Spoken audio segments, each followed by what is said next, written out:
guys. Thanks for joining us. Today's an exciting day. We're doing the 2-month review on the Shelby GT350R, and the question everybody's been asking, do you love it as much as you did since day one?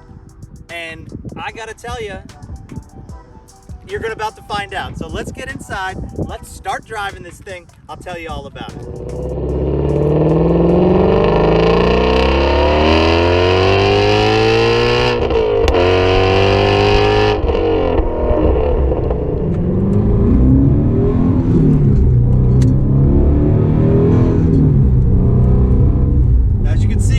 Back in the Shelby GT350R.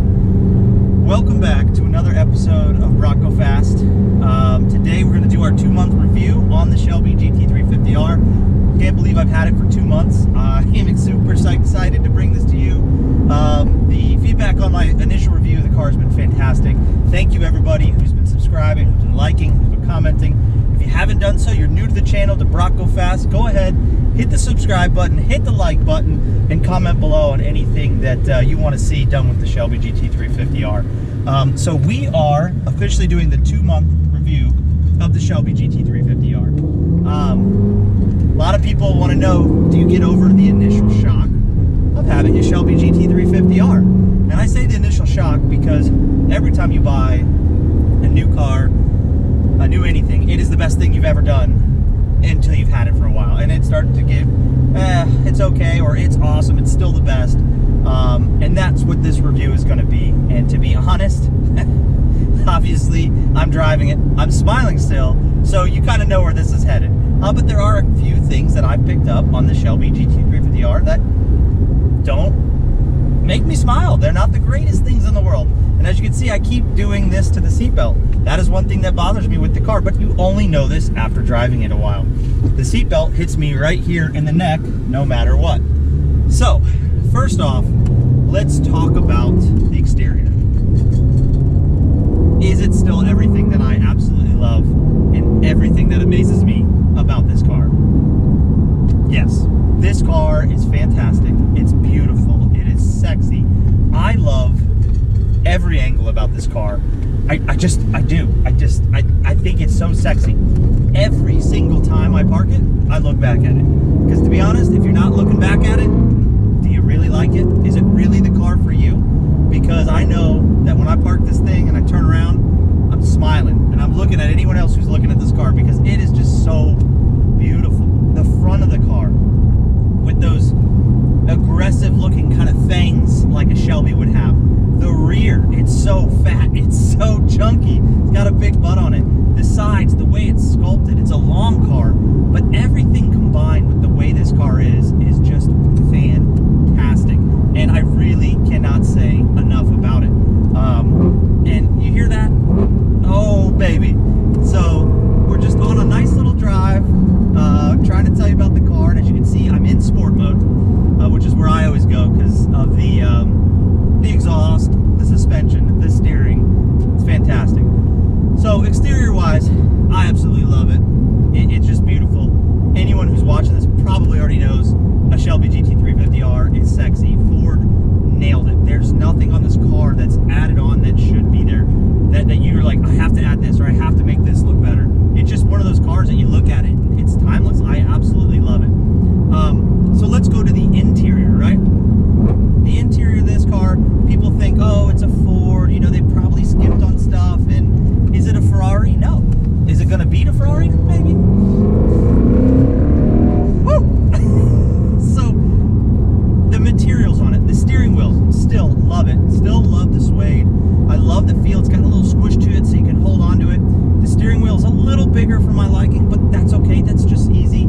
The Sync 3 infotainment system, easy peasy. It's pretty intuitive on how it works. I can't complain there. Yes, does Ford use a lot of plastics? And do you see the plastic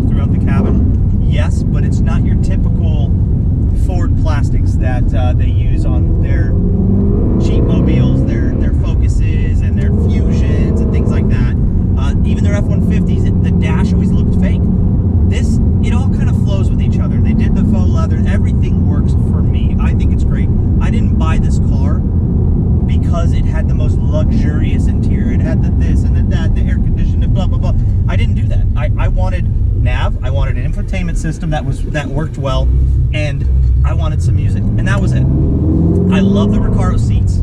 As you can see, they fit me like a glove. They're super comfortable. I've been 4-hour drives with this car, no problem. I would sleep in these things if I could.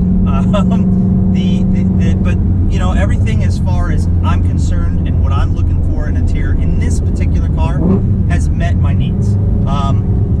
The only thing that might, if I had to knock them, is the 15 through 18 Shelby GT350Rs and Shelby GT350s didn't get a great sound system. The sound system kind of sucks. But when you got that as your sound system, or maybe that as your sound system, I rarely have the video or have the music on, because to be honest, I'd rather listen to that all day, and I'd rather listen to that scream. It is fantastic. And talking about screaming, let's go right into that Voodoo motor. That Voodoo motor surprises me every single day. Every time I just drive this car and it does that, I giggle, I laugh, the hairs on my arms can stand up. The sound that's combined what Ford did with this exhaust and with this motor, it's just next level. It's something else. And I don't care who you are. People say I like quiet cars and this and that. If you're a sports car person, if you're a car person, there's nothing better than hearing what that right foot does to a car. To hear this thing scream. To hear this car go to 8250 and look at that mile per hour gauge and go, holy moly, like that's something to be heard of. Like there's something about that feeling. And there's something about being connected to this car that this motor brings. It's a very special motor. I honestly think it's going to go down as one of the greatest motors of our generation. You know, we've got great motors right now. The VQ was an awesome motor. The RBs, the 2JZs, the LS motors. But this Voodoo motor, it's something special. The Coyote motor is awesome. What a great motor that Ford came out with, that 5-liter. But you get into this Voodoo and it barks differently. It yells at you differently. It acts a little different. It reminds me of the days when I was younger and messing around with my buddies in their Civics that were super fast and hit VTEC. And I know it sounds crazy, but at around 4,000 RPMs for this V8 to all of a sudden kick up a notch and just go, it's next level. It is so cool. It's so cool. And then follow that motor into this drivetrain. This Tremec is pretty awesome. It makes you work for it. I gotta roll through the gears. I gotta feel what this car can do, and it makes you work for it. And to be honest, I enjoy that. If I didn't enjoy it, I would have bought an automatic. Would have bought a GT500. Would have bought not this baby.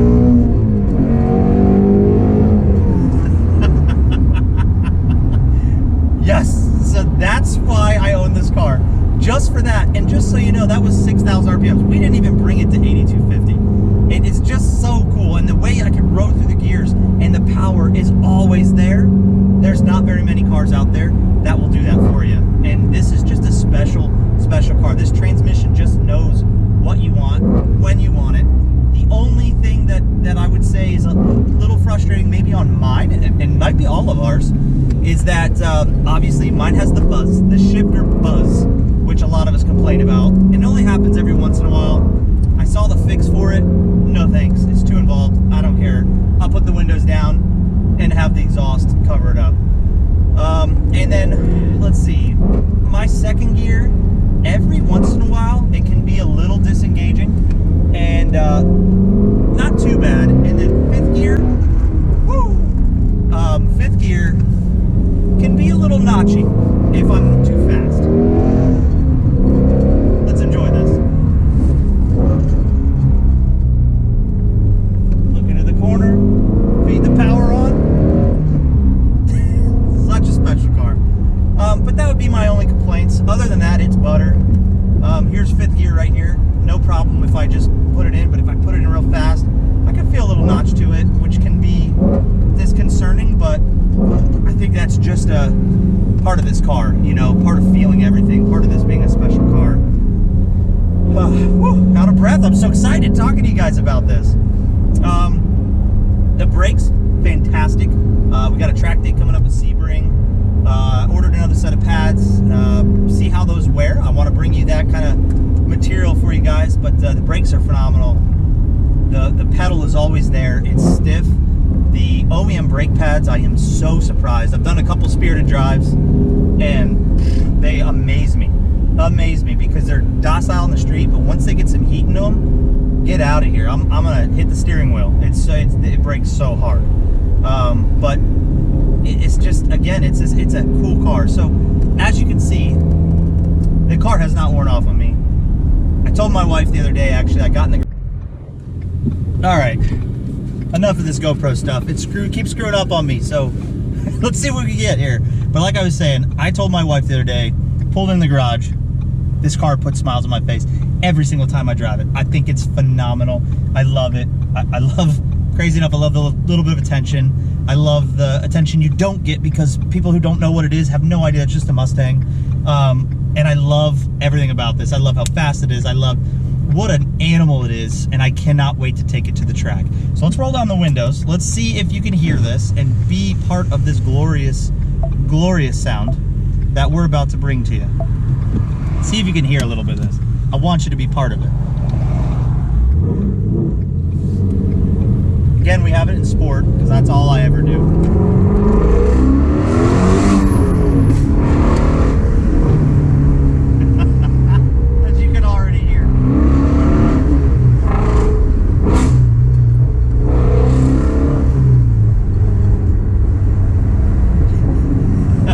I hope you guys got to hear that because that is just the barks, the pops. That's what. Yes, that's what it's all about. That is what it's all about. I absolutely love this car. I love this car. It's so fantastic and fantastic. And I hope you guys are hearing this audio. It is music to your ears. Today I actually was leaving a parking lot, had to turn around a corner, had to meet the green light. Gave it some gas in second gear and got to go under a bridge, full tilt, full rip, and holy moly. I mean, the hair stood up. It was just, it's so good. So, I mean, is it still good as it was the day I bought it? You're damn right it is. It's phenomenal. It might be even better because now I'm getting used to the car. I've had my little car washes. I know where the nicks are. I know where the bruises are. I know where the dents are. There aren't any, gotcha, but I know about this car.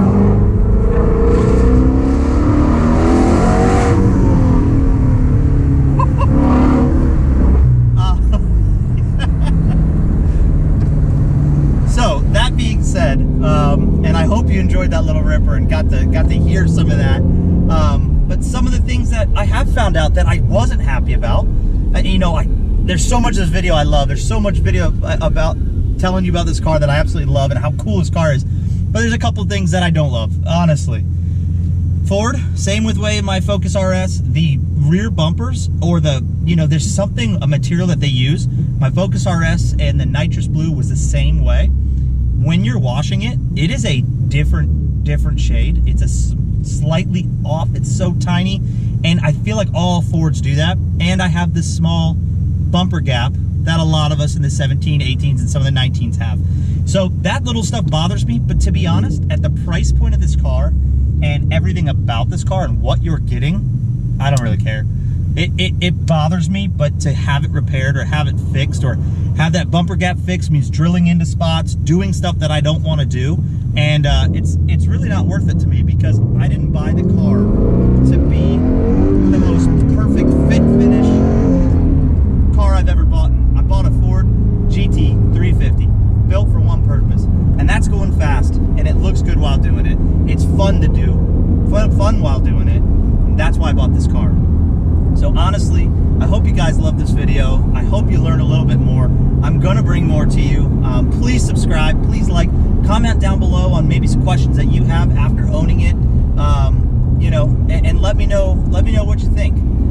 You know, I appreciate everybody that's joined the channel, and you know, please continue watching, bringing you more content daily, weekly, monthly, whatever you guys want to see. But I really appreciate it. Thank you so much. So one question that a couple viewers have while having this car is, I want to get one of these cars. Does it clear my driveway? Can I get over this bump? That is one of the biggest parts of owning this car. That front splitter is crazy low, crazy long, and I wouldn't have it any other way. But, you know, a couple viewers had said, you know, I really want this car, but I'm afraid I can't get up my driveway. So take a look at this. My driveway is pretty steep, has the gully there. I get up there fine, and as you can see, I'm actually three-wheeling because the car is so stiff, which is pretty awesome. But take a look at it now.